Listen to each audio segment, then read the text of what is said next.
Greetings, denizens of the tri-state area. Jacob Weil here. And Blue Dragon 5. And Dragon, I know what we're going to do today.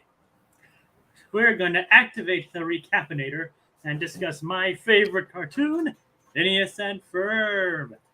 That's right. In honor of the 15th anniversary and in preparation for the upcoming revival, I'm guiding Blue Dragon 5 here through the series, experiencing his reactions watching it for the first time, and reliving my summer memories throughout the years. Today's episodes are Raging Bully and Lights, Candace, Action! So, Dragon, how you feeling? About the episode? Oh, just in general, like regarding the show so far and even leading into the episode too. So. Well, yeah, I thought this week was pretty solid on the Phineas and Ferb stuff. You had two episodes, different episodes, but still very, very solid, very absurdist, very fun episodes. So yeah, I mean, so far the show's again, I think this aside from that 1 week so far, it's been pretty smooth sailing with Phineas and Ferb. And so far, the only down for you was a Magnificent Few. Yeah, pretty much. All right, and like I said, that is kind of fair. It's not like that's something they traditionally do anyway, but even then, you still like the Doofenshmirtz side of things. Oh, of course, yeah, always. So even then, that episode wasn't entirely a waste for you. Yeah. But just as a whole, it just didn't add up. Yeah. But as for Raging Bully, what do you make of this? Yeah, this was obviously this one was a solid character introduction for Buford. I mean, technically, I mean, we did see him. I know that's why I said proper. It's a solid, but yes. Okay, sorry, forgive me. Go on. But yeah, that's what I'm saying. This is obviously not the first time we've seen Buford, but this is kind of a solid, kind of like the proper kind of like introduction for that character. You give him like a full episode and having it be memorable. And Phineas and Ferb, kind of tackling bullying in a very funny way, so it kind of shakes it from the convention a little bit. So yeah, that's good. Yeah, and technically, it's also the first appearance of where Baljeet speaks. As well. Yes, yeah. Because technically, if you notice, he actually did appear briefly and silently in Swinter. Okay, that makes sense. But he didn't speak at all in that episode. Yeah, it was probably saying one of the background chorus thing or something. Yeah. He was. If you look at the the victory shot after Phineas, Ferb, and Candace land on number 1, like the 1, 2, and 3, you can actually see him in the crowd. But yeah, it's like so far. Your opinion on this episode is positive. Or? Yeah. No, this one was. This was good. Yeah. And believe it or not, I actually do have some interesting backgrounds regarding this one. Lay it on me. Like barring like what I just said with what I just said with Buford, obviously this is the first episode that Buford as a main character, and obviously the first appearance of Baljeet, and also the first time we hear Carl's name be mentioned too. Yeah. I mean, I know you're vaguely familiar with Carl from some of the future episodes we've discussed. I am. I did notice that we're mentioning Carl. Yep. I don't remember exactly the first episode we actually see him or hear him. But we are getting close. Yeah, we're getting close. He's in the conversation. Yes. Again, I think he was. He's just planned to be the tech guy that we didn't see before they fleshed out his character. And obviously, as another big first, this is the first episode to have a big celebrity guest who plays themselves. Oh, so he voiced himself in this. Oh, cool. Yeah, Evander Holyfield. Evander Holyfield voiced himself in this episode. Awesome. I mean, how familiar are you with boxing? Well, I mean, I think we all know about the whole Tyson Holyfield. Even Toy Story 2 referenced this. I know that doesn't mean that doesn't mean everybody out there is. Well, I mean, it also helps that I watched that that Tyson kind of biopic series. So yeah, I'm familiar with the whole Tyson Holyfield thing. I'm all good there. All right, so you actually noticed the little chunk out of his ear. Oh, of course, yeah. I mean, that's the thing. Of course, for the kids out there who may not have noticed this. If you watch Toy Story 2, there's an Easter egg to the Holyfield-Tyson fight where he had the Rock'em Sock'em robots, and I think it's the blue guy. The blue guy's supposed to be Holyfield, and if you a freeze frame, you can see he's a part of his ear is missing, like a little chunk of his ear is gone, like the ear that's painted on the thing. So yeah. So yeah, clearly he has a bit of his ear missing in this episode to reference that as well. Yeah. So. It's never really discussed for obvious reasons. because they don't want to mention, hey, why is your ear missing? My bully bit it off twice. Well, to be fair, Tyson and Holyfield did kind of make amends after that. So. Well, yeah, but I mean, what amends is really going to make up for? I'm out an ear still. That's not cool, man. Well, just the top of his ear. Just the top. Still, would you forgive if Tiki bit part of your ear off? Would you forgive him? Well, probably. I mean, it might take a while. Well, really? I don't know. I'd never forgive dismemberment. I don't know about you, okay? Dismemberment. Well, clearly, Evander Holyfield's a more patient guy than us. He is. Yes. Saint of a man, apparently. Yes. Which just lead into the theme of this episode regarding him trying to find an alternative to Buford's bullying. Yeah, because he doesn't want any young people to get their ears bit off. Buford doesn't do that. He's actually pretty nice. Thank goodness. Yes. All right. The singer of the song is actually a performer named Robbie Wyckoff. This is his first of several appearances on the show. You know, that is a thing we should probably start tracking, Jacob. Like, who the heck sings all these songs? It's like, well, the previous ones I didn't mention because they're sung by characters or the main guy who composes the show. Okay. It's like no.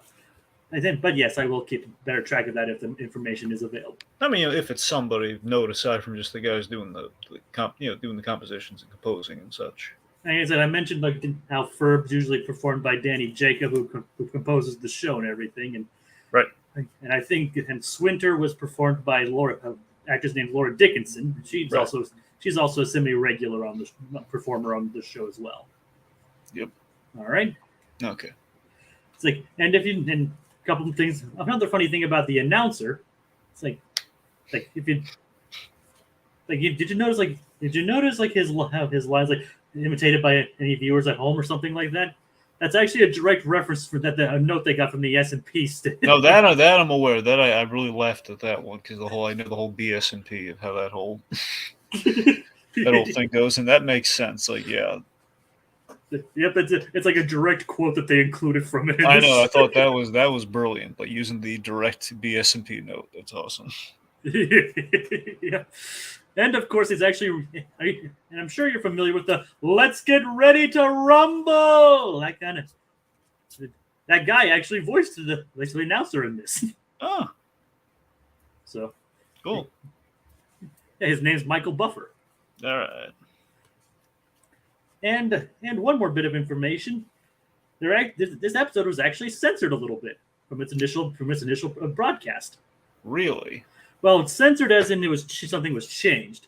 Like, you know how Buford, like when Buford is introduced, his hobby is like he comes from a broken home. His hobby is breaking bones. Yeah. It's like, well, the original version was like his hobby is like he comes from a broken home. He's missing a chromosome.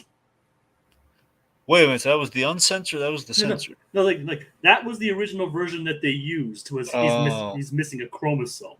Okay, I see why they cut that. Yeah. so yeah, they changed it for obvious reasons. Yeah. Probably for the best of the other ones, kind of breaking bones, it's kind of more bully-esque. I guess it fits more. Yeah, it does. Funnily enough, this isn't the first time something's been changed. If something's been changed in the show, there's something later on that changed, but not for the same reasons. Okay. All right, we actually do have some comments on here. Yes, we do. LEB says, "My main thought in this episode is that Doofenshmirtz's cake looked really good to me for some reason." Someone wants some Dookleberries. Like LEB's like our ear tangent. We're all ears, Ellie. Okay, she's saying good, but I don't know what she's saying with good. You might need to elaborate on the context for that one, Ellie. Yeah. And Raging Bully would be wild in the Gritty reboot. Yeah, would. Yeah, we'll get to that. LEB. Yeah, there's a lot of stuff. It's basically become our running gag on this show now. Yeah, we gotta curb it to be more kind of precise, but yeah. It's like, the ear tangent was good. That's what she said. Yeah. Okay, thanks for the clarification, Ellie.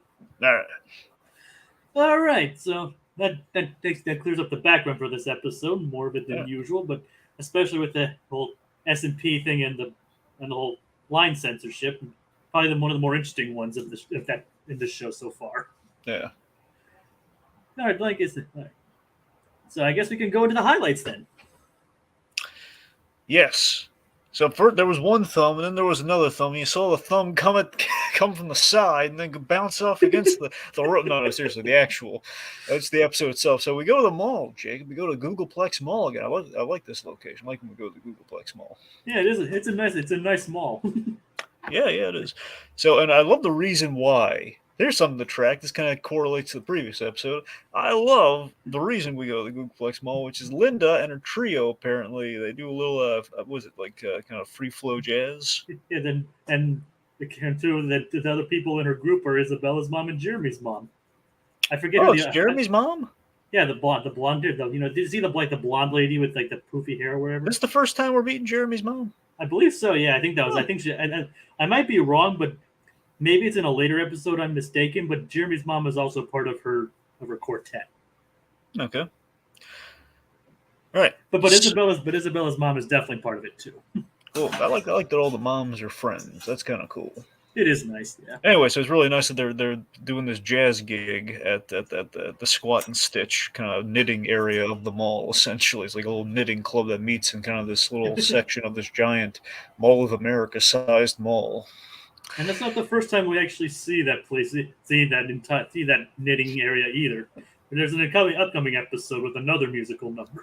The reason I love this, one, it seems like this mall is like is kind of a big draw for all the musical talent, it seems, given previous episodes. But speaking of which, I love that Linda, in some small, humble way, is she's dipping her toe back into her musical past. You know, in this case, music is a little hobby. Look at Linda and her little hobby. Look at her. Yeah, it is. It's a nice little hobby to have, just playing keyboards with your friends. Yeah. Let's see. So, meanwhile, Candace is invited to join her mother and along with the boys. And Candace is planning on fawning over Jeremy. And, yes. and of course, taking pictures of him. Now, here's something I've been keeping tabs on. We finally have done something with it. It seems. I know we technically did it. Well, I mean, a few. I guess I guess we this. What was it? The second episode, the one with the race. Which was the one with the NASCAR? The Fast and the Phineas. I mean, was that episode 2? Yes. Okay. Yeah, so episode 2, I brought this up in episode 2, because she took she took a picture of herself in the hallway, and then of course she stumbled into what the boys were doing and kind of called out you'd think at some point Candace would realize she could just take a picture of what the boys are up to with their little flip phone, but this is kind of a benefit of two things. Of course, you did mention we were going to address this at some point. Here we are. And secondly, it's kind of a then versus now thing where I don't know if they're going to update this when they do the actual reboot, not the great fantastical reboot that no one should ever make in a million years that we kind of feel maintenance about, but no, the actual kind of revival that they are doing. What if Candace is going to have like a better phone? Do they do that in the show? Do they give her a better phone over time? Like, do they upgrade the phone, or is it always the flip phone? Well, later, at least I think I want to say in season 3, like their phones just changed to a smartphone. Yeah. And there's even one episode where after breaking so many phones, Phineas and Ferb make her phone themselves. Okay, so basically she will upgrade in the future then. Yeah, but it's never physically addressed or anything like that. It's oh hey, look, I got a smartphone. Well, my point was, it's it makes sense because on the flip phones, the cameras, they're only so good, versus what they are now. But as you can see, even when even taking pictures with the phone doesn't always work. Instagram is not. I guess Instagram or influencer. Influencing is not exactly something Candace is suited for with that little phone. No, it would seem. Can't take a picture to save her life. Definitely not. Okay. She does have some success later, but not when it comes to Phineas and Ferb. Oh, of course. So yeah, so she's taking she's trying to sneak a bunch of pictures of Jeremy. I'm sure in today's modern climate is probably very inappropriate, but we'll let it slide. She's going to have it hard enough in the next episode. We'll let it slide. Yeah, this should come out in 2008. Yeah. Which, as you remember, is 15 years ago. Yeah. So let's see. So we, so I love that the camera phone gets addressed and it kind of foils her in a really funny way later, in a really hilariously ironic way. Meanwhile, should we talk about what's going on with Perry? Yes. Like how they didn't wax his slide. But Jacob, tell him why the slide wasn't waxed. The guy with the wax slider was on jury duty. I love that. I love that we explain what the slide waxer was doing. He has jury duty. I love that. You really love the mundanity of the show. I adore the mundanity on this show, which happens to always be with the Doofenshmirtz plots.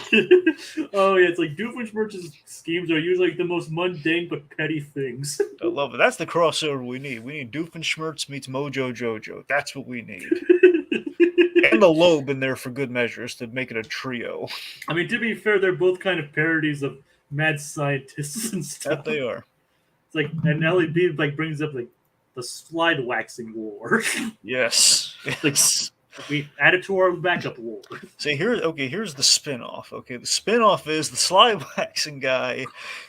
He had to do jury duty, and he knew, like, oh man, I should have waxed that slide before I went to jury duty. And anyway, he's in the middle of his own 12 Angry Men story about a murder trial, and he just doesn't know what.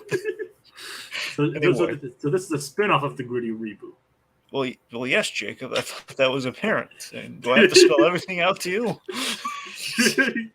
Anyway, no. I was just confirming. No, I'm kidding. No. Anyway, so Doofenshmirtz, it's a very special day. We do this podcast, Jacob. You know why? It's his birthday. It's his birthday, and that's a very sad affair for Dr. Doofenshmirtz of like, Doofenshmirtz Evil Incorporated. Which the jingle wasn't in this episode, though. Yeah, it's unfortunate. I think it's a budgetary thing. He's like, no, we can't afford our own Doofenshmirtz Evil Incorporated song. We can't afford it. I don't know.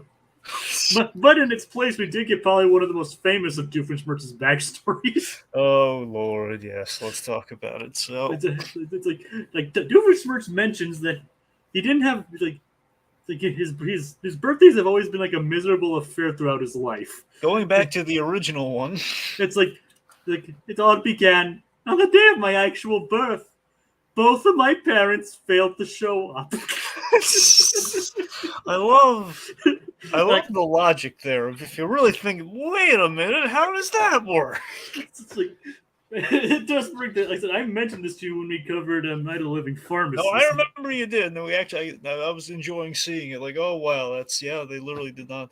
So, like, Doofenshmirtz basically is Rodney Dangerfield without the comedy. Essentially, it's like really, it's like the question, like, is he joking? In which Doofenshmirtz, it's like every Rodney Dangerfield routine, only he's not joking. Actually, that's pretty much how it went down. It's like, you want to know how it worked?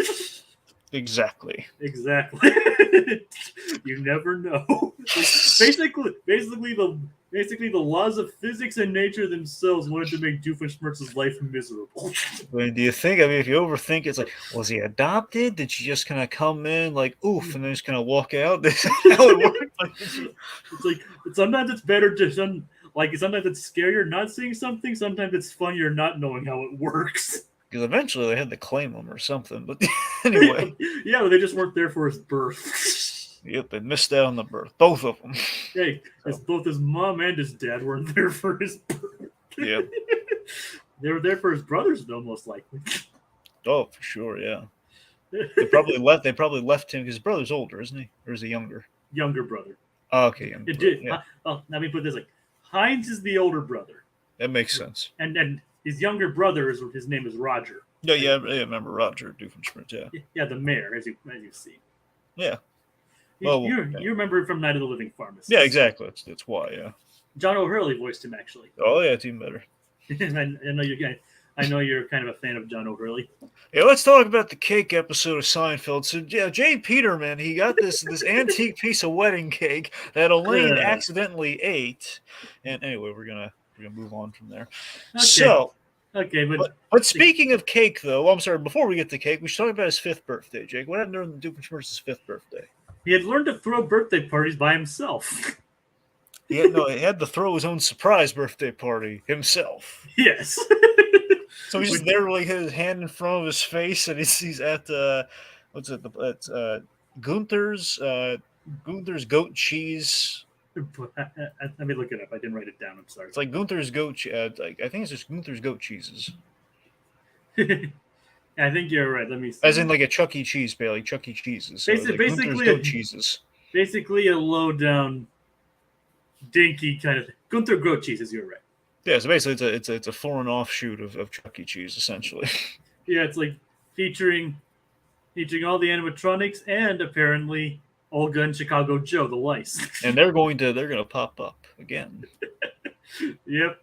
Now I love this is their animatronics though. This is not the real Chicago and the other one. It's kind of fun. It's kind of sad, like when you see like later Perry episodes that don't have these crossovers because of the way they aired the episodes. So if you've noticed that in these previous episodes, that kind of goes away.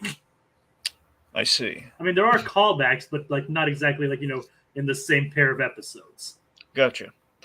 All right, so to make matters even worse, he throws his own birthday party, and then he has a cake, and in Druselstein, something really bad happens if you have a famed Dunkelberry cake. You get chased by the Dunkelberry bats. Yes, so then this is kind of a takeoff of fruit bats. The idea that there are bats out there that really like fruit. Ergo, they if you have like a cake made out of that consists of a berry, it's a stretch, but it's a hilarious stretch. They're gonna go crazy for the Dunkelberry cake, especially if you're Doofenshmirtz. Exactly.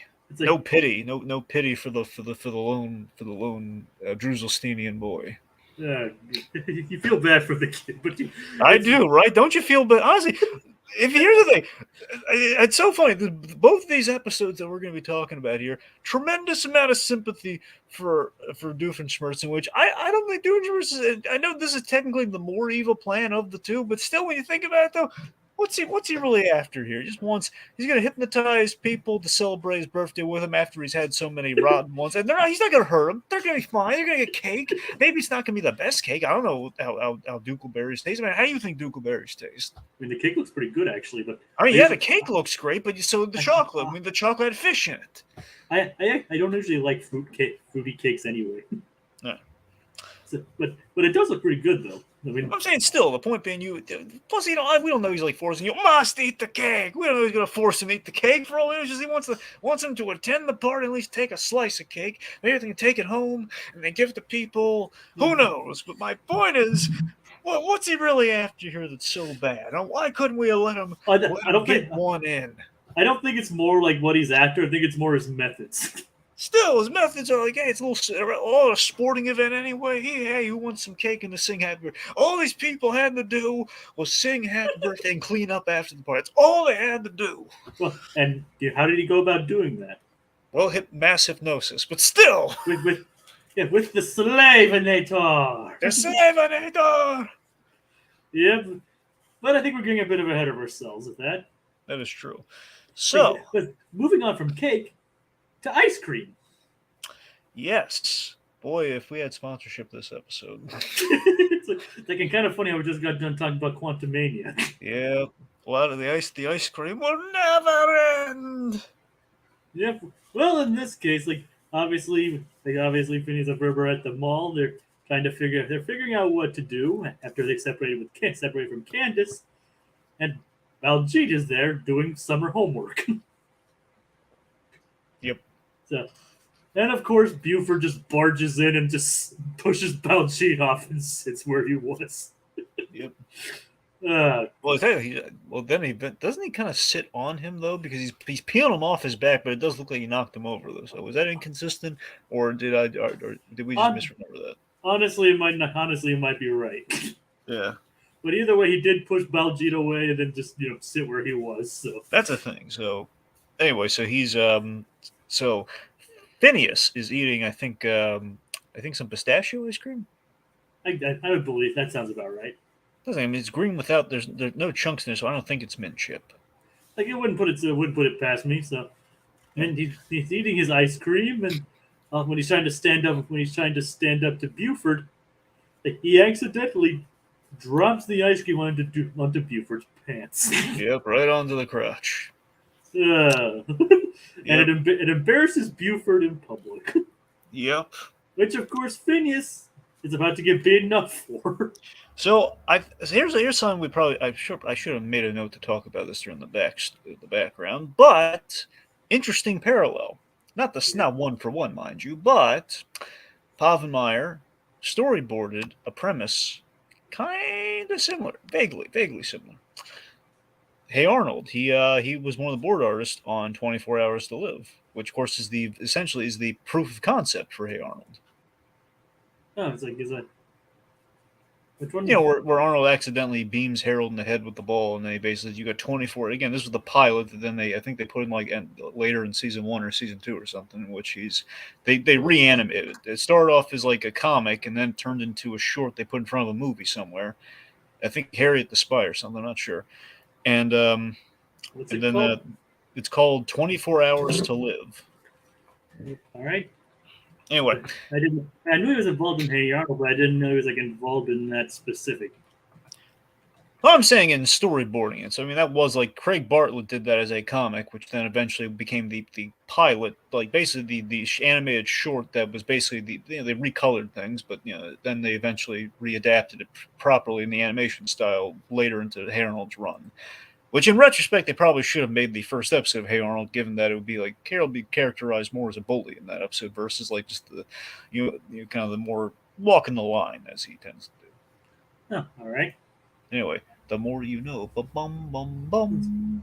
So Well, maybe you can provide like the background, like the Hey Arnold stuff when it comes to this. that is true. Yes. I mean, Anywho, but yes, I so mean, Buford though he wants to beat the crap out of our triangular face protagonist. and don't get me wrong, I am familiar with Hey Arnold, but I'm just guessing you're more familiar with it than I am, Yeah. or at least more of the background. Because you said it's like you recognized his name from it before, from Yeah. when you first heard about this, even so. Mm-hmm. Obviously, I wouldn't pay attention to names until after I got into this show, so I wouldn't have even known in the first place, even if I had watched Hey Arnold by that point. Yeah. So there you go. But anyway, as you were saying, Buford gets ready to beat up Buford. I mean, Buford gets ready to beat up Phineas, rather. That's more of a Buford on the couch episode, right? Why do I keep beating people up? Do I want to beat myself up? uh, but but a big but basically we see the result of Buford's previous attempts of people standing up to. This kid standing with like a toilet, like kind of like a detached toilet on his head. It's like, you win this round, Buford. It's just I love that it's not like the usual like a kid like like we're not playing it seriously or anything like oh no the stakes. It's more of like well that's not good and that's quite hilarious though. Like it's so impractical that it works. Like why how is he standing with the full porcelain toilet on his head? But it's great. I mean, we have to. I mean, considering our protagonists have like a triangle for a face and a Wouldn't rectangle. work. Yeah, it's like it's. I don't think it really matters. And considering we also have a anthropomorphic spy platypus in this show too. So, That's true. so logic there's some logic to this show, but it really operates on its own logic. Hey, Jake, let's ask the serious question here because Isabel's worried that Buford here is going to pound the triangle out of his face here. Now here's the real question: who, pray tell, will save the day and save Phineas from a beating? What brave hero and historical icon will join us in this episode? World famous heavyweight champion Evander Holyfield. Got to admit, folks, I never would have guessed that. Yeah, like, you wouldn't expect Evander Holyfield of all people to show up in a show like this. Evander Holyfield, hiya, kids. TV's Evander Holyfield. Now, of course, we have like the great line here.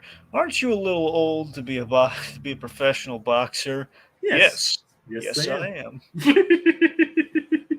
Great.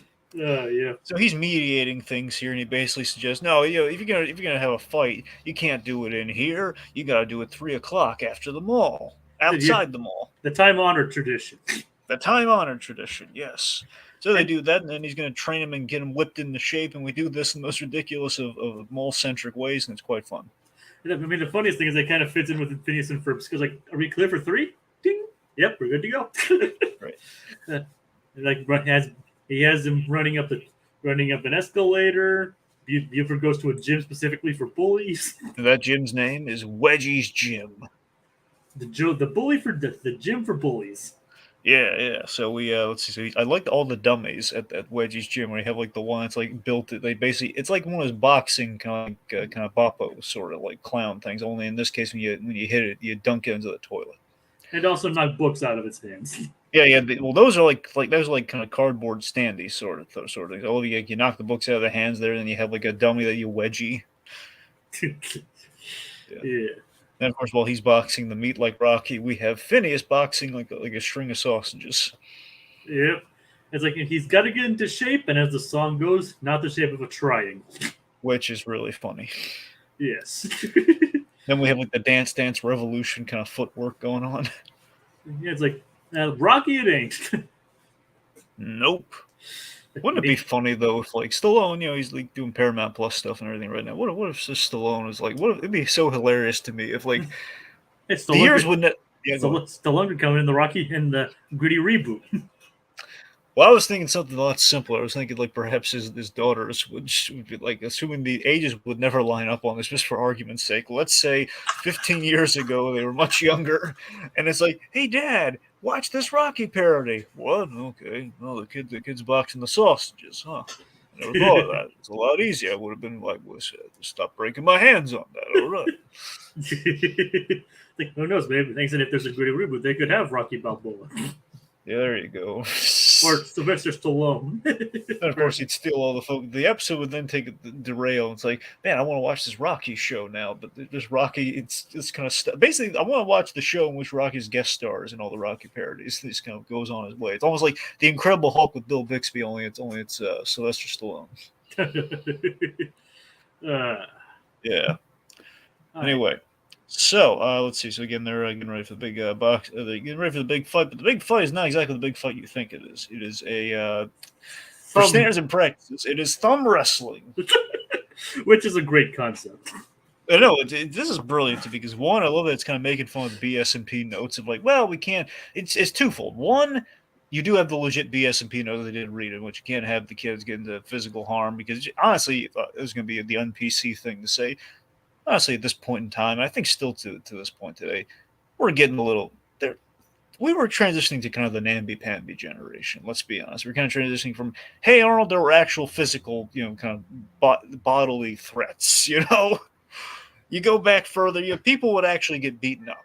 Kids would actually beat up each other. You look at Ed, Edd and Eddy, look at any of the classic cartoons. Physical violence, absolutely a threat, absolutely something that could happen. Kids could beat up other kids. But again, over the years, I think they kind of saw that, well, if we can't have guns and everything in animated shows because it's imitatable violence and we're afraid of that, certainly kids beating up other kids would be read as imitatable violence. I guess that was the logic that happened there over time. But I think it was just like, I mean, guys, it's going to happen. Or we'd be fools to think it's not going to happen. We're going to change the world overnight. But that doesn't exempt from platypuses punching adult scientists, though. Exactly.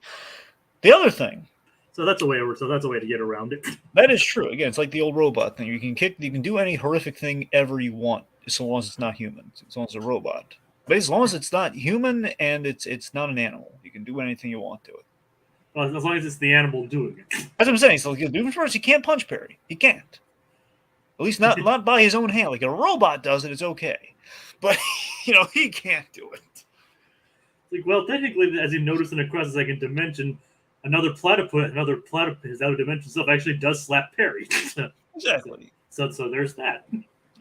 Anyway, so on the flip side, though, again, the other thing too is in the logic of Phineas and Ferb, it does feel like it is a show where it's not in character for Phineas to get into a fight with another kid or to get his butt handed to him. It just doesn't feel right for the show, and it's almost like, I don't know if it's officially in the series Bible or not, but it feels like it would be. Like, no, it's like, again, it's the thing they transitioned away. We're like giving Phineas a sardonic edge. We're like, nah, it doesn't quite feel like the way we want to characterize this guy.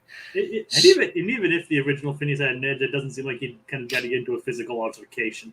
Exactly. So I like the logic there of it's not just. I like this. So I like that we're calling out the BS&P thing, but it's not entirely limited by that. It's kind of it feels like, how are we going to get out of the situation that we don't want to put our characters in? Well, we're going to have to be thumb wrestling. It's very imitatable and very fun. And plus, it can be like a stand-in for like how horrific it would be. Yeah, again, we're adding the operatic thing like Raging Bulls, so you have just like we're playing some Pagliacci in the ring as like they're dramatically thumb wrestling. I love the fact that it's thumb wrestling, but on a scale of actual wrestling, so we have like a full ring behind them. We don't need these rings behind them at all, really. Yeah, you notice the Pagliacci. Oh, I love me some Pagliacci. I am Pagliacci. Yeah. Sorry, I didn't mean to bring the mood down. Yep. Although that would be something that brought up in the gritty reboot, though. Yep. Oh, for sure. All right, but it's like obviously Phineas and Ferb construct this huge arena for their thumb wrestling for his and Buford's thumb wrestling match. And Candace, for some reason, wants to put a damper on this because it's like, you can't build a ring. Like, well, why not? No one's Well, stopping us. well, technically they built it on private property. Well, I mean, yeah, but Candace doesn't run them all. Well, she can get them in trouble for it. That's true. Well, like I said, it's not harming it. Though it isn't harming anybody, oh well. Anyway. And Candace wants to put a damper on this, so she runs to her mom, and I like that she littered. Her punishment for littering, did she throw it in a garbage can, or she's like tossed it on the ground as she crumpled it?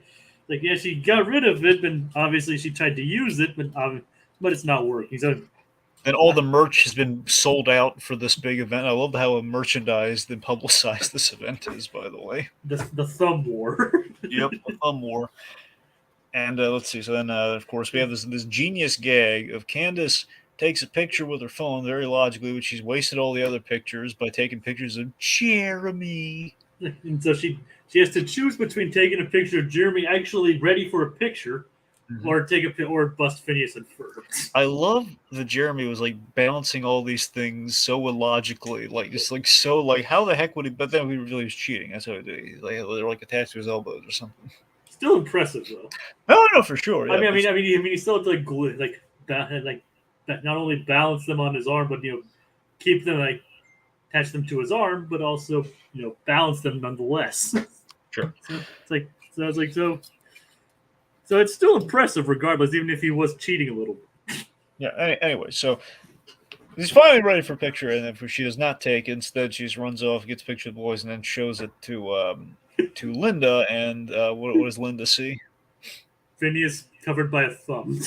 So what's great about this too is if she really saw this, all she would have seen is just thumbs, right? So I love it's like the gag of like in the thumb wrestling. All I'm seeing is honestly they could have played even simpler. It could have been a close up of the thumbs wrestling. It's like, well, what am I?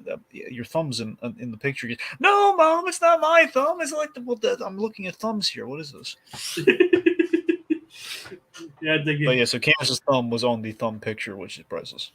Oh yeah. You only get to see the top of Phineas's head there. Yep.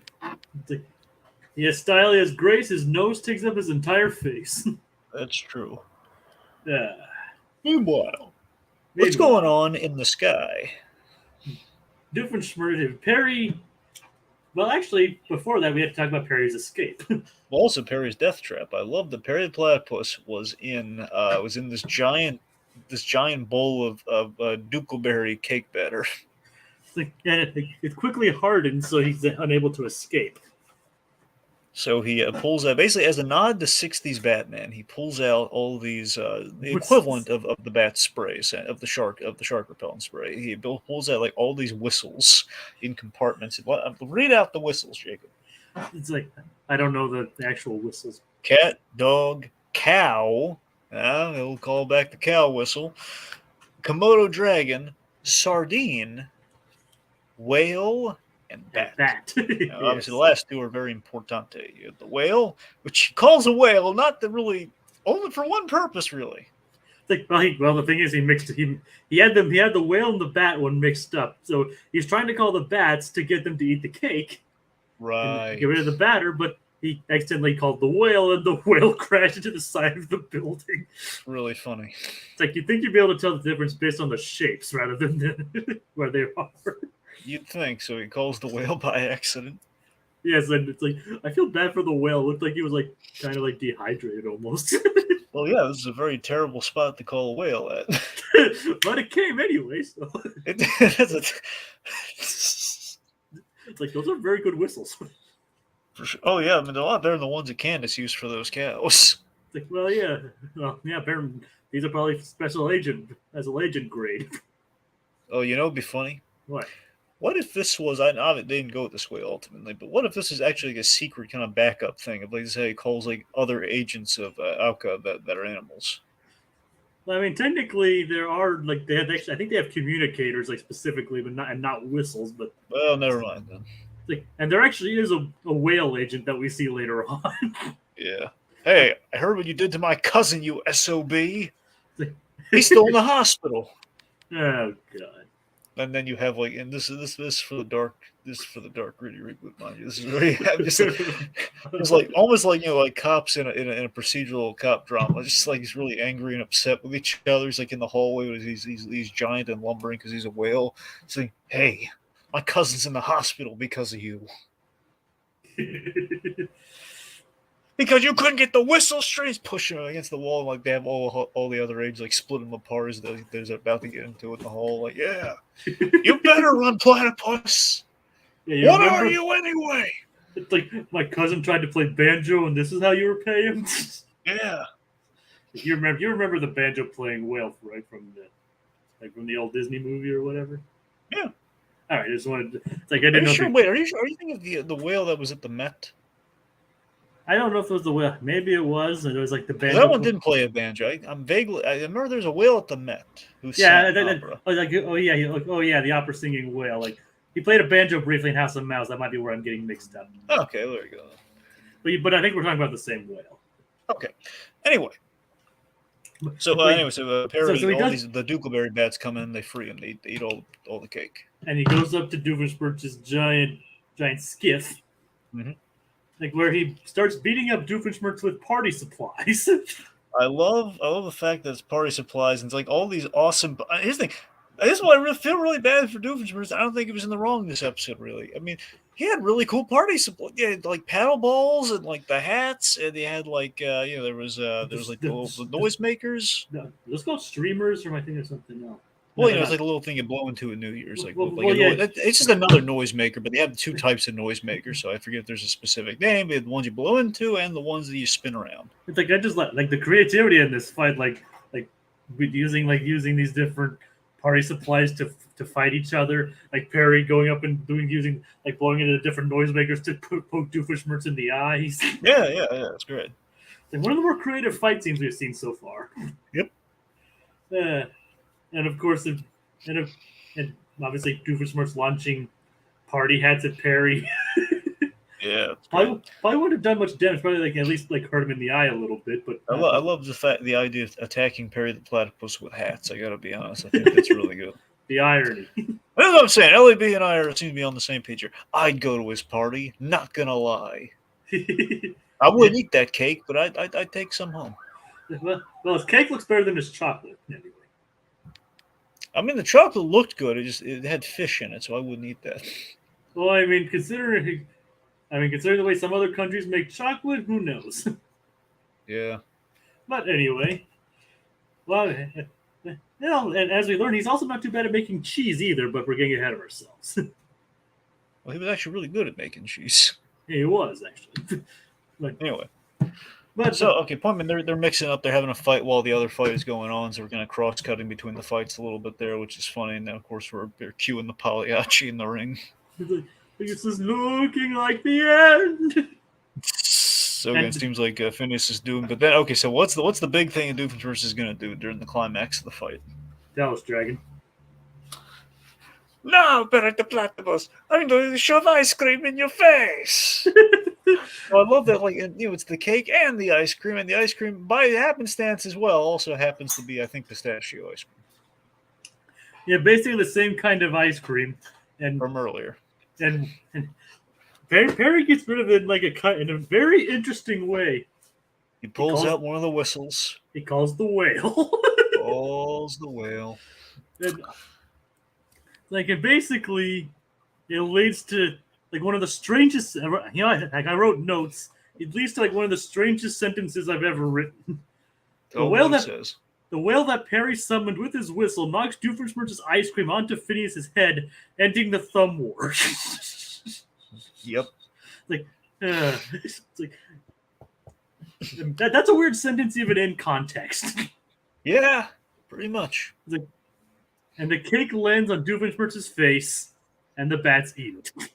So back to the gritty reboot. So here's the gritty reboot of this episode.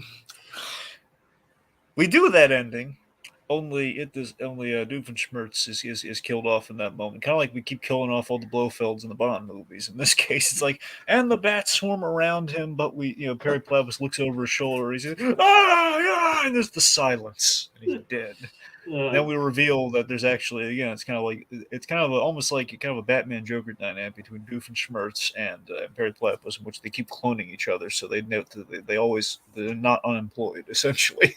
This is disturbing. So it's the idea that every time Doofenshmirtz gets killed off, Perry activates the cloning process of the previous Doofenshmirtz and vice versa.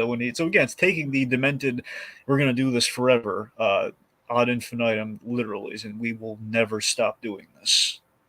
And it's like explained one time, and there's like a flashback at the end of whatever episode in the future. They revealed this has been the case the whole time, and they reveal like they had this really calm conversation. It was a mundane thing, like they were again. One of my favorite scenes in this. They take a break from the diluted kind of fantasy of this. I love the fact that Perry went into the death trap. Doofenshmirtz offers him a piece of cake, offers him a slice of his cake, and Perry eats the cake. Favorite part of the episode. Yeah, like I said, it's the mundane stuff. I love it. So yeah, this is the fact that they do that kind of stuff. Just imagine like, oh, hey, Parents Bibles, how you doing? Listen, we've been doing this for a long time, so I think what we should do is we should clone each other. I'll give you a little cloning machine. What we'll do is, if you kill me, you clone me.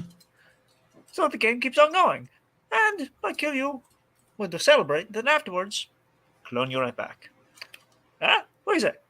Mutually destroyed, not destruction, but mutually assured reincarnation. Huh? Is that the plan? You like that? Want that salt? Okay. Oh, God. Anyway. So, like I said, if you notice this show sometimes has scenarios that wouldn't make sense out of context. Nope, not at all. It's like, sometimes even in context, sometimes they don't make sense. Like, so why the platypus wears a hat. It's like so Ellie B is like, why is the story for the reboot getting so complex? Is complex good or bad? Well, I guess it depends on how it works. Like sometimes complexity works. I mean, if you think about it, this show's structure is almost kind of a little complex. I mean, that's, as I mentioned, that's one of the reasons why a lot of networks didn't pick it up in the first place. Well, Jay, you gotta move. You walk into a room and say, okay, so he blows the platypus with the hat blows into a whistle, and a whale, like the end of Flipper, the end of Free Willy, just kind of jettisons out into midair, knocks the ice cream over, like the ice cream guy from Lilo and Stitch, and it falls on the kid with the triangular head who's in the middle of a fight with a bully. But don't worry, it's not a fisticuffs fight. Not like bam bam, thank you, man. No, it's a thumb war, so it's thumbs. It's all cool. It's like I said, it's one of the strangest sentences I've ever written anywhere. might be kind of a hard sell to the guys in the suits. That's more. It's one of the reasons why the show took so long to get picked up, because they thought it was too complicated for kids.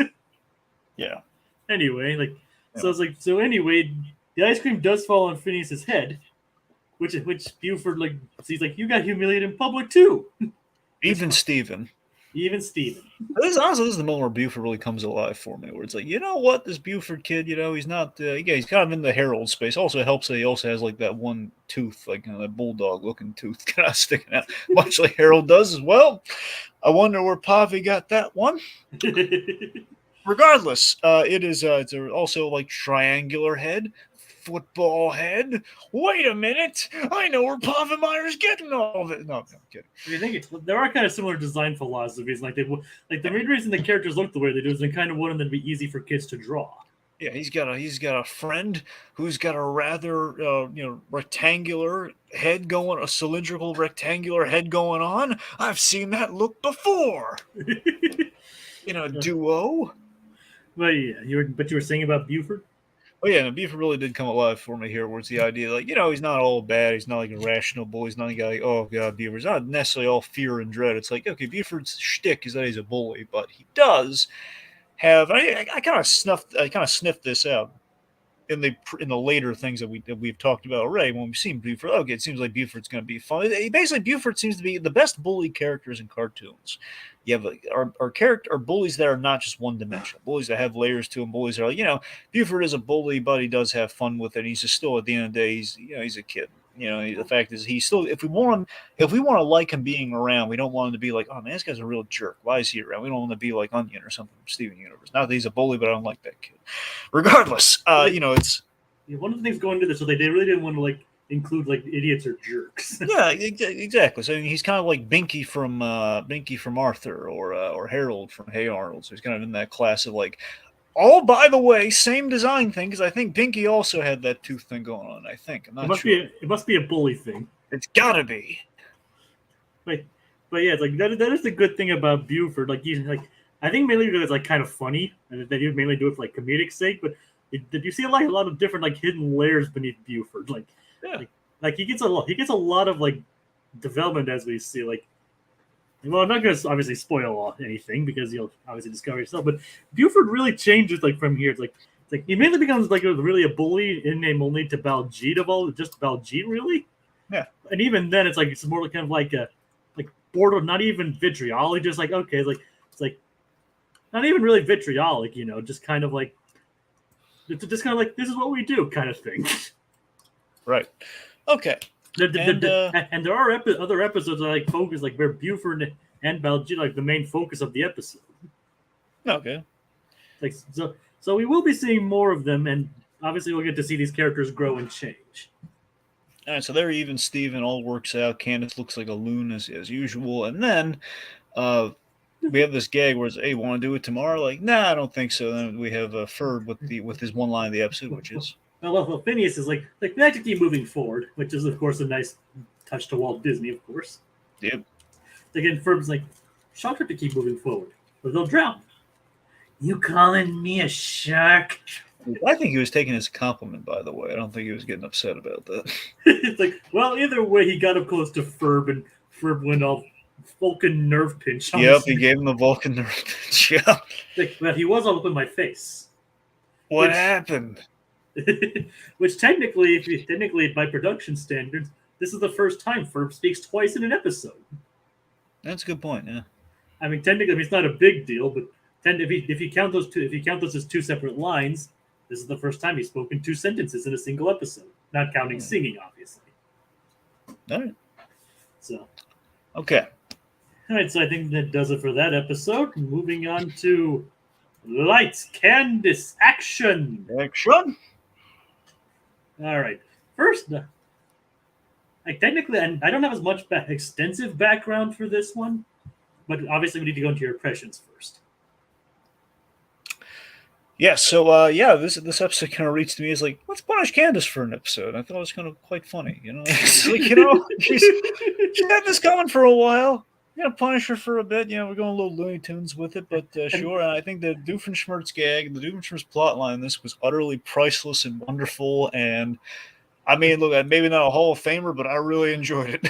Like the funny thing is, like you mentioned, the punishing of Candace. Like she wasn't even trying to really get them in trouble this episode. I know, which is this is more like back pay for all the previous episodes. Yeah, she has those. Like, believe it or not, there are episodes where she doesn't try to get them in trouble. Yeah, I mean, granted they're kind of few and far between, but there are episodes where she actually helps them, where she just goes along with it. And, like, not every episode features her trying to get them in trouble, which is a nice change. I'm going to say this. Which is a nice change of pace. Go on. Okay, I'm going to say there is, not extensively, but there is one kind of recurring pitch for the Dark reboot of this episode. Yeah, what is it? Okay, it's... Well, when we get into the episode, Candace, basically she did one kind of not so nice thing in the episode to the boys. She stepped on their movie and like destroyed some stuff. I think she might have killed the monster. So, you guys ruin everything. Yes, exactly. So you could make the argument if we were to do this in a Dark reboot. The boys, kind of like in those late stages of SpongeBob, like the not so good era of SpongeBob, but only in this case we played for comedy.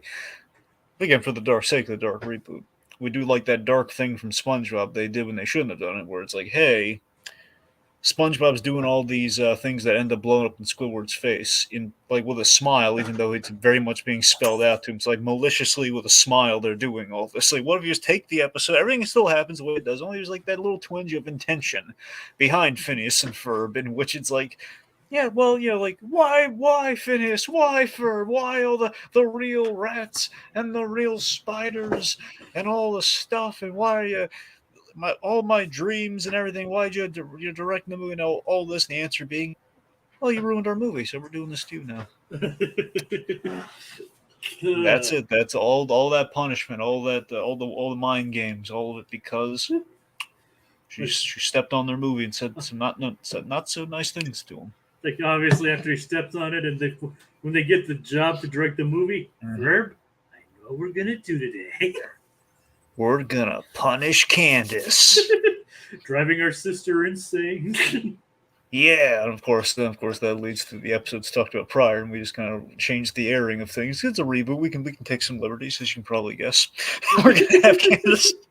This is what's going to get Candace like, they're doing it on purpose. I have to get someone to believe me. They're doing this on purpose. Mumsy, help. They're doing this. This is them. This is Candace. Honey, I want you to say hi to the men in nice white coats. Look how white they are. just they're just going to take us out. We're going to be there soon. Not soon, but in the general vicinity of soon. And just, calm down and take the happy snacks. When you go for gritty reboot, you really go for gritty reboot. Well, it's not called the Happy Sunshine reboot, so It's kind of funny considering how this show is like basically Happy Sunshine. Pretty much, yeah. so clearly. So, all right. So yeah, that's the gritty show, and obviously Perry and Doofenshmirtz's gritty reboot, like obviously have Doofenshmirtz die of old age. Well, here's the part that. Yeah, that's reality, Jacob. Here's the gritty part. Oh no. Perry has to live with knowing. He aged him, and he cheated in that fight. He cheated in that fight because he had the suit, and he's like on his deathbed. He dies in an instant there. Perry, not even Perry the Plaza, not the full name. Perry, I knew it was you the whole time. Curse you, Perry the Platypus. It was like, why, Barry? Why did you eat my cheese? Why? And he just keels over, and then Perry is like shaken, and he's looking. He's basically Perry essentially has been party to a murder right now, and he doesn't know what to do, and he's like hiding it from Alqua, and that's what's going to happen for about half a season, where he's playing it all cool, like. No, everything's basically communicated. Everything's fine. Doofenshmirtz, he retired. Yeah. He was getting up there. I don't know what to tell you. Yeah. Oh God. He's not dead or anything. Don't look for the body. You won't find it. All right. Okay, seriously, let's talk about the episode though. Okay, the thing is, I don't have like an extensive background, but I do have one thing. According to one of the storyboard artists, his name is Antoine Guilbeault. In the actual episode, Perry how basically just cut to Perry in the lair. Yeah. Apparently they had storyboarded and animated a scene where Monogram was playing with dolls before Perry showed up. Probably inspired by Spaceballs on that one. It's entirely most likely, but and then the scene was even fully animated too, but they cut it they most likely cut it for time. Okay. So that's basically the only background I have for that, so the production information wise anyway. All right, so as you mentioned during the gritty reboot phase, Phineas and Ferb are making a mini monster movie in their backyard. Yeah, and then Candace, she just kind of steps on, and makes her entrance and basically destroys some of the movie. Well, they were disturbing her while she was performing her favorite play, The Princess Sensibilities. Of course, I think is a nod to the Princess Diaries. I think Princess Diaries and Sense and Sensibility. Yeah. Like LEB has like a pitch for the gritty reboot too. Oh God, yes. Harry should use the stinky cheese to hide the scent of Doofenshmirtz's body. That would tie it all together. I have. Oh, you're not gonna like this. What is it? It's rather awful. I don't know. Harry, because he ate the cheese, he's gonna have to sticking his finger down his throat. He has to regurgitate the cheese, and he's gonna use that to hide the. Oh God. That's disturbing. I know, I told you, it's just horrible. All right. Like his literal guilt manifesting itself. It's like the guilt and the horror, and it's like he's gonna expunge it. And Aqua does like, and Candace becomes Godzilla. Wait, that happens in season 2. Yeah. Wait, really? Well, there's an episode called Attack of the 50-Foot Sister. Oh, okay. So not literally Godzilla, but Godzilla sized. Basically, Kaiju Candace or Kanzasu. Yeah, Kaiju Candace, yes. Yeah, it's all right. Anyway, it's like so basically she ruins their movie when they mention their website, which is getting many hits, which is impressive for 2007 or 2000. Well, technically, the episode was made in 2007. So, but Perry, as we mentioned earlier, he just goes there and they reveal that Doofenshmirtz isn't. Monogram reveals Doofenshmirtz isn't doing anything evil. It's like, so go over there and put a stop to it. Let me ask you something, okay? Yeah. What do you think? Does Oka do anything but stop Doofenshmirtz? Is that literally the only evil they thwart on a daily basis? No, there are other evil scientists that Alka takes care of. Yeah, do we ever cover that in the show, or do we just say like they're all the animals are dealing with their own specific evil scientist? Well, yeah, they do have each animal agent has their own evil scientist to fight.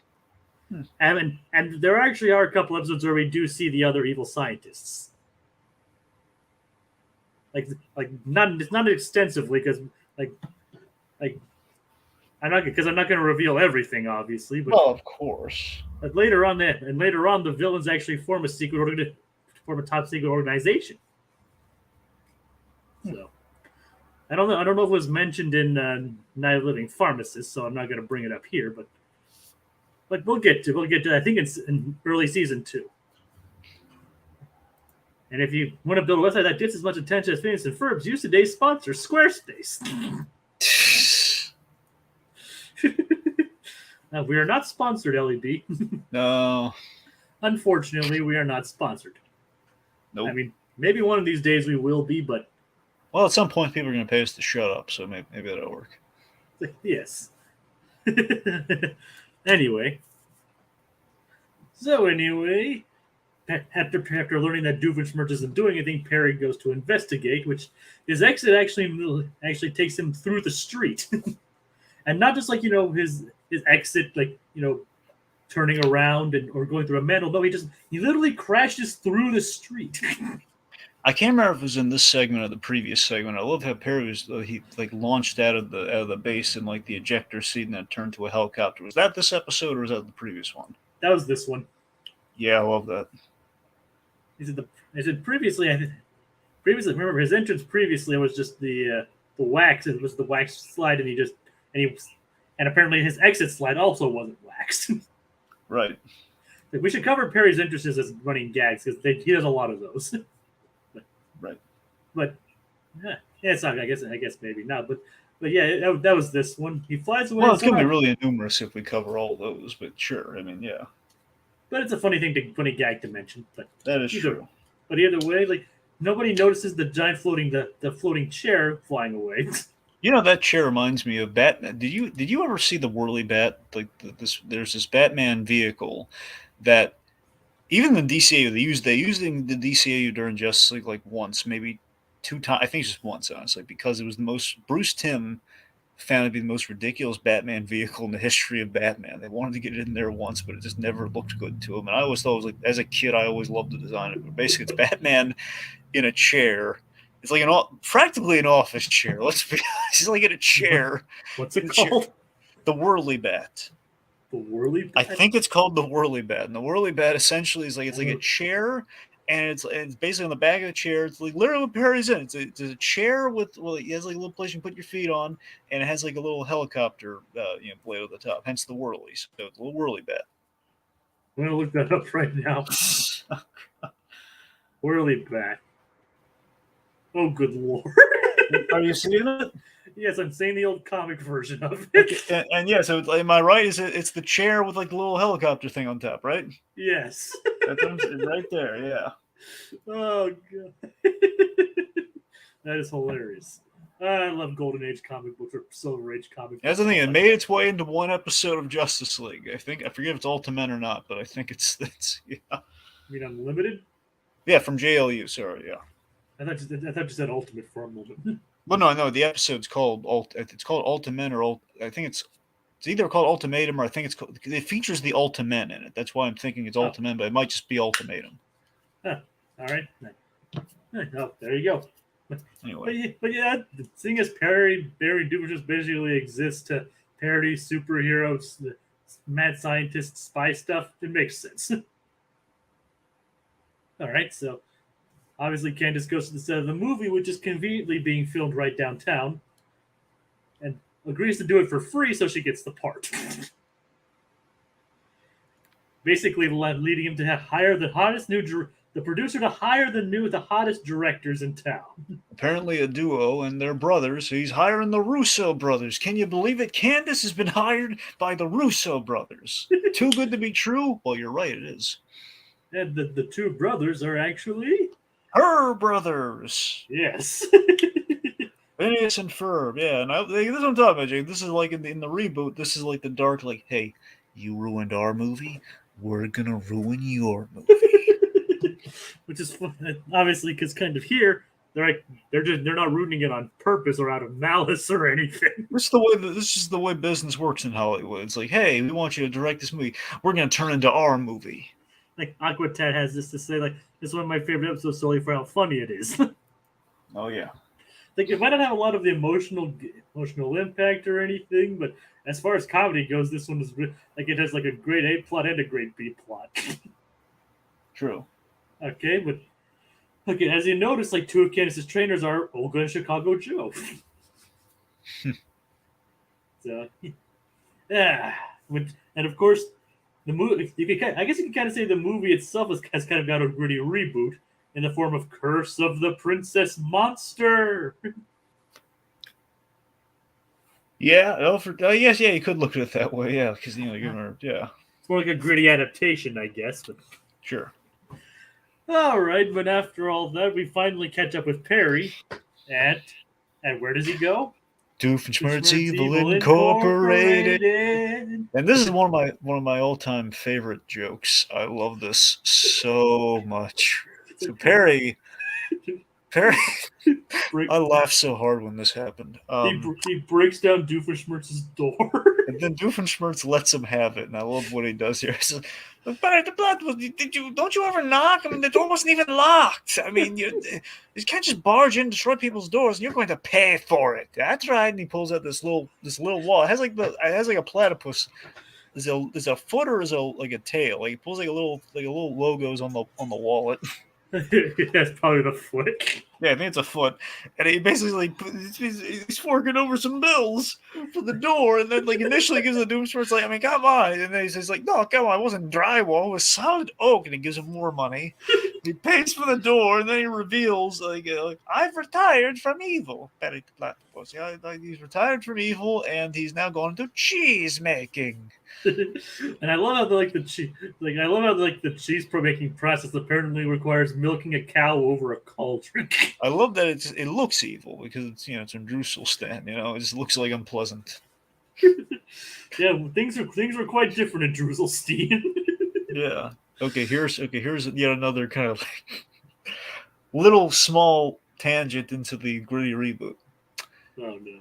Don't worry, it's not too bad this time. It's not too bad. It's very little setup-y. Like, give him another bite at the apple here. Okay, cows are, in that episode I don't like, the magnificent, was the magnificent few? Yes. Magnificent few.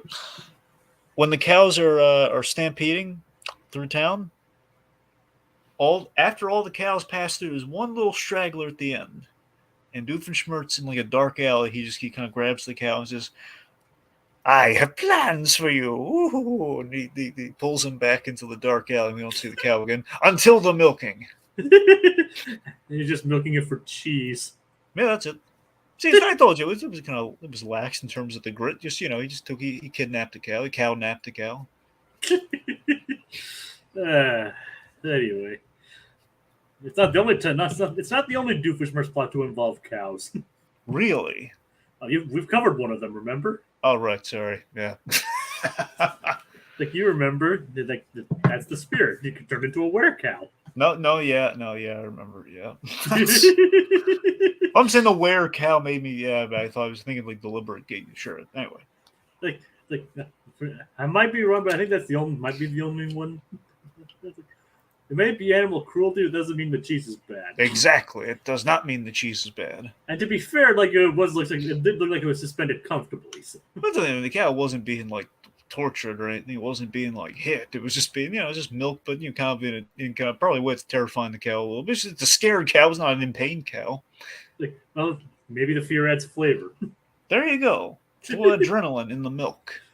But the thing is with the cheese, to make the cheese properly, it has to be aged for 58 and a half years. Yes, and I love that he looks at his watch for a bit. You wonder, like, is he really going to wait for that cheese? it's like, what was that sort of time? Then he brings out the age accelerator-inator. I love how he's kind of like hesitant about it. Like, the age accelerator-inator. He needs that inator. And LED like comes up with her continuity. I don't know why I want to eat all of Doofenshmirtz's recipes so much. Because they're evilly delicious. Yeah, early on, Doofenshmirtz does have a few plans involving food. The recipe for evil, my friend. A recipe for pure, unadulterated, dairy-based evil. All of these plots so far, dairy-based evil. Cake. Like, chocolate. There are a few that Doofenshmirtz that have involved cows, but there is one later on that also involves Phineas and Ferb's plot with a cow. Right. So sorry, I didn't mean to interrupt your train of thought there. Yeah. Also, if Doofenshmirtz wanted to be okay, here's the one thing you add for the gritty reboot with that cow thing. Okay, it's very minor. Oh no. Doofenshmirtz, while he's milking, takes a break, and he stands in front of the cow and eats a hamburger. Just to make the cow more terrified. What? I'm hungry. You don't like this, do you? This is someone you knew? Moo? No, not a hamburger, a cheeseburger. Right. Because it has the extra letter of the cow thing. No, you're right, yeah. And then the cow, the straps break and the cow falls on top of him. Then Perry, when he was looking to see what happened with Doofenshmirtz, he found out, Doofenshmirtz, basically, he died via the cow falling on him. That's why he hasn't shown up. Now, admit, this is not a finalized pitch for the Dark Reboot, but this is just us kind of figuring stuff out in the room. Like, yeah, it's a work in progress. Yeah, I'm saying it's never going to get done, but Yeah. Anyway. So seriously, he uses the inator and he ages the cheese after he demonstrates on a baby in a park, which turns into a giant, flabby old man. Not an old man, but just kind of a flabby kind of guy. Probably it takes a baby to like his 50s, I think. Like, the cheese actually does look pretty good, though. It's like the joke's actually not that far from a real joke for how the show would do. Yeah. Yep. Like the cheese eating the burger and the cow falling on him. It wouldn't kill him, but it would pretty much do all that. Yeah. And the cheese actually does look pretty good, though. I mean, if you're into that sort of thing, yeah. I mean, I usually don't eat plain cheese, but that actually does look great. But that'd probably like be good, like spread on as Doofenshmirtz like spread on some crackers or something. It is like Limburger cheese, right? Didn't he say Limburger? It is stinky cheese, and obviously the most famous of the stinky cheeses is Limburger. So yep. So it would be pretty close. But like I said, I don't even like Limburger myself. But here's a question for the cheese aficionados in the comments, if there may be any. Was the Limburger cheese in any relation to Charles Lindbergh? I don't think so. I think Limburger was like named after like a city or something. I think you're right. I'm not. I bring that up because it's always just kind of funny to me. Like, I wonder if anyone's ever done a parody of Charles Lindbergh eating Limburger cheese. I wonder if they've ever done that. I mean, most cheeses are like named after like where they came from. Yeah, like Wensleydale, for example.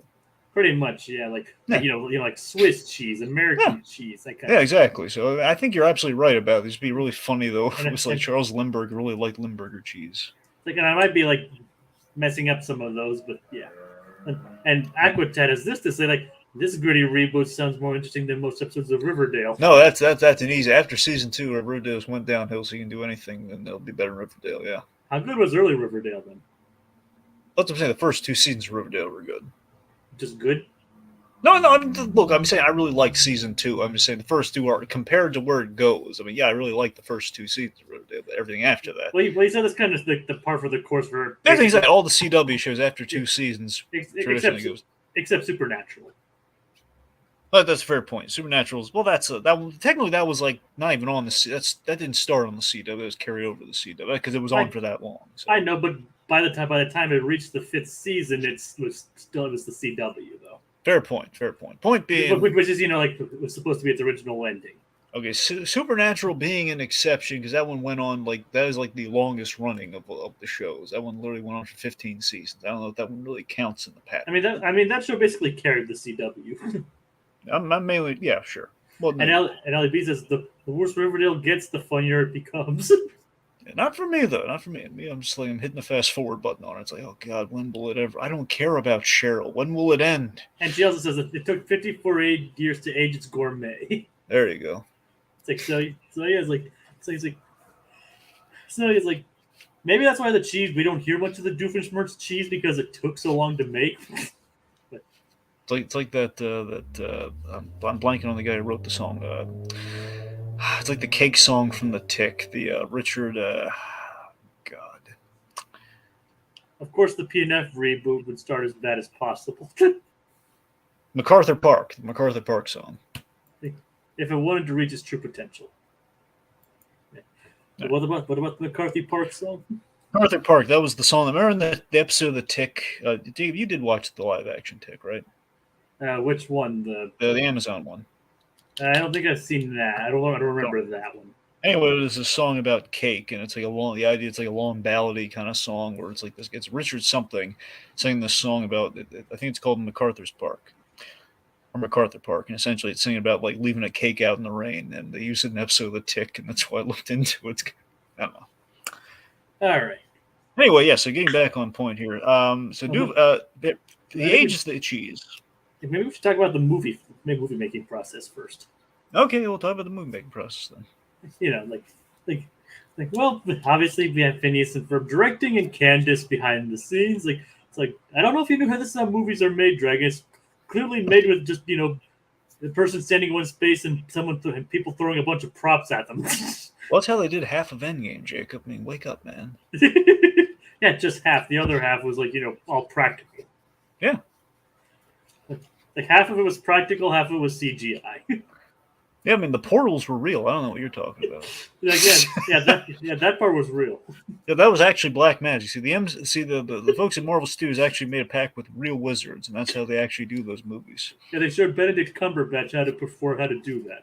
That's the thing. They took a lot. They took a lot of training, mind you, but he actually learned that magic, and that's how that's why they paid him the big bucks on that movie. Of course, he's not as good as Benedict Wong, but. I mean, Downey Jr. because of how much the ungodly amount of money they paid him for all the Iron movies and all the Avengers movies, he actually had to learn how to build half that stuff. Those nanites, Downey Jr. tech. Okay, we're just being silly right now, but okay. So the movie making process apparently is just like it's kind of the old school way of doing it, where you basically throw things at the actors and see what happens. Yep, it's the Sam Raimi school of filmmaking in the best of ways here. It's like let's just throw stuff at Bruce Campbell's head and see what happens. Without the Oldsmobile. Yep, without the Delta. Obviously talking with like feathers, snakes, that kind of stuff. And aliens from the planet plumbing supplies. Yep. Oh god, I love they tried doing kind of a version of shaky cam, and this feels like something Sam Raimi would have tried at some point, which cracks me up. I love the fact that they have Candace wearing like Carmen. It's Carmen Miranda. Carmen Miranda, yeah. Got it. Carmen Miranda. She's wearing the Carmen Miranda fruit hat. More banana than just generally fruit, but the point is she's wearing the banana hat. In anticipation of some kind of tropical number. Yep, and in reality, they've given a hungry monkey a camera mounted on his head, so when he goes after Candace, it'll look all wild and crazy. The funniest part though is obviously they can't control the monkey, so Doesn't go well. it's like for obvious reasons, it doesn't work well. It's not nearly. It's like that scene from Nope with the monkey, essentially. But go on. It's not trained as well as Perry is. Yeah. But the thing is, like, so instead of trying to use the monkey trying to lure a starving monkey with a fruit hat, they instead have her hold a sandwich, chased by a starving Ferb. Who has not had lunch. Like, no, and he even makes the same noises. Oh yeah. And he chases after Candace holding a sandwich, and we see the point of view. It's great. It's like, basically, the note is don't come between Ferb and his lunch. It's like that. How would that work out in the gritty reboot? Coming between Ferb and his lunch. Like, I mean, like, he would go to extreme places. Like, I'm hungry. You better feed me now, or else it'll look worse. Anyway. So also we should mention the lice. So here's the connecting point. So Olga and Chicago Jones, the lice. The lice. So the real ones are actually like they're consultants on the movie apparently. No crossover. Jade, we should talk about how Phineas and Ferb landed the job, though. It's really hilarious how they landed the job. Well, they landed the job because of their hits on their website. Well, sure, but I meant they had a really good agent, Jacob. Who's their agent? Well, and Isabella scored them the job. Yeah, there you go, Isabella.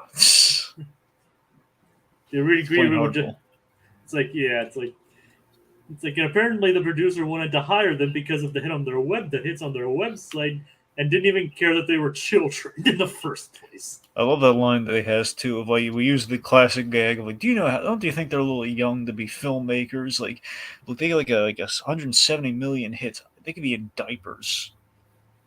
Well, I mean, to be fair, look at some of the stuff people make on the internet nowadays. So that's true.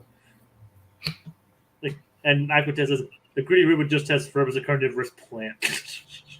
Feed me, Phineas. Feed me. Oh no. Maybe that's where the cows go too. Yeah, there you go. Hey, where all the cows go? Nowhere. All right. So next up is more scenes of Candace being attacked. With snakes, spiders, and mice. Which for obvious reasons she doesn't want to partake in. But they reassure her. They're made of rubber. The snakes are made of rubber, and then the scene goes on. Well, at least just the snakes are made of rubber. the mice and spiders are real. Yep. In reality, they would not be able to get away with that in a film set, even back in 2007. Nope. That kind of thing would have to be cleared by the board first. Well, again, maybe Sam Raimi might be able to get away with it, but even then, I was like in the 90s when he did that stuff anyway, so who knows? Yeah. Who knows? All right. And that just leads to the big scene. Yes. The big finale. Yeah. Anyway. Candace prepares to give the epic final speech. They dump a whole bunch of glitter on her. Yep, a whole bunch of girly glitter on her. Yep. You're thinking to yourself, like, these boys have no business in filmmaking. They don't know what the heck they're doing. Look at all this. But thankfully, the age-old secret of Hollywood, as we all know, for better or for worse, as these boys show to Candace, that's the rough cut. It's all saved and salvaged in the edit. Oh, yeah. And the edit is... The edit actually shows like a real life castle. Like the castle's actually in Segovia, in Segovia, Spain. And not just a real life castle, they show a real life Candace. That's Ashley Tisdale, isn't it? Yep, that's actually Ashley Tisdale. Ashley Tisdale, yeah. Yep, obviously with photo editing to move her mouth, but she's actually acting this time. Yep, that's it. But yep, and of course Candace is like, I look beautiful. That's really good. They actually used Ashley Tisdale for this. The magic of digital editing, as you could call it.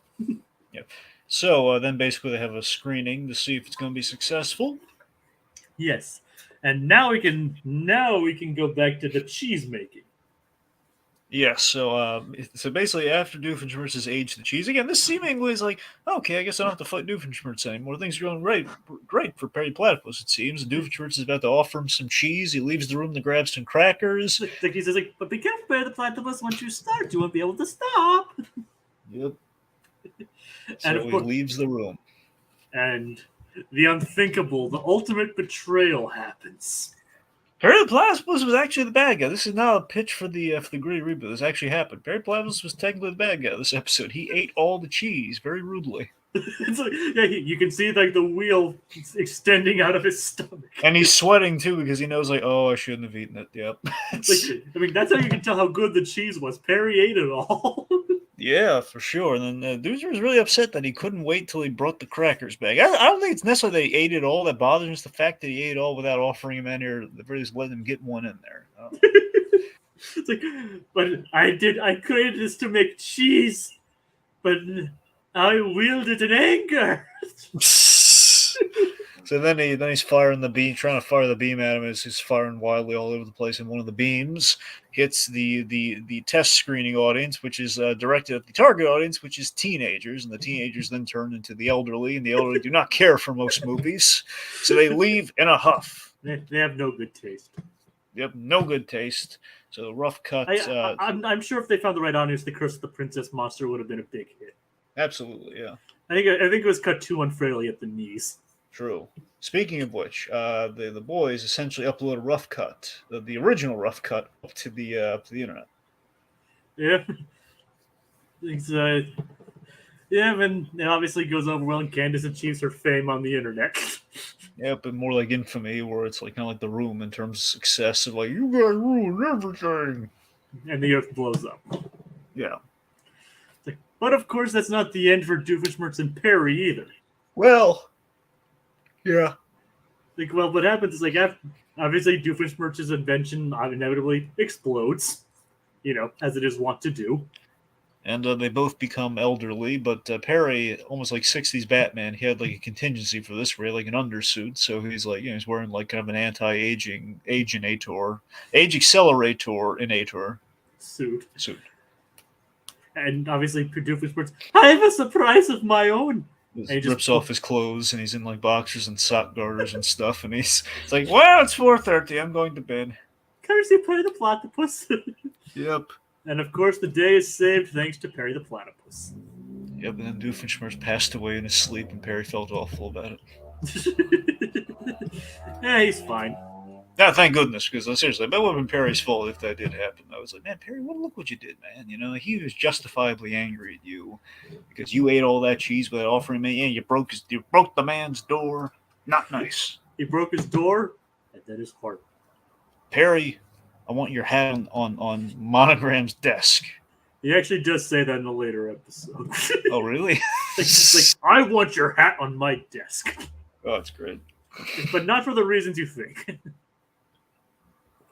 Okay. Trust me, it's a whole thing. All right. Well, okay.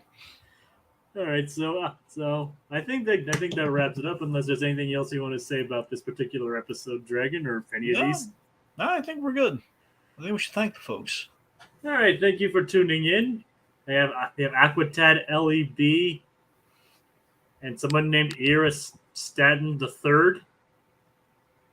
I think it's Ira Staten the third. I don't know if it's Ira or Ira or Staten or Staten. I have no idea. All right, point being, thank you, Average Joe. Thank you. And the only comment Ira left was M. Yes.